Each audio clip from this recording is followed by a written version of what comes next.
people. A product where visually impaired people can feel the nature. So on touching the plant, will be hearing a sound.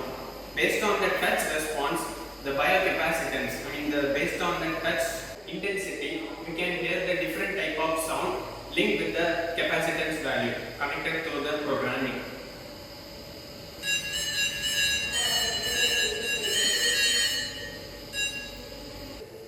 So that the visually impaired people can also feel the nature. Now I am going to explain about our project. Here we have used ESP32 as the microcontroller, and 4440 IC as an amplifier, and we connect the plants using a connecting wire to the ESP32, so that when we touch this plant, the music will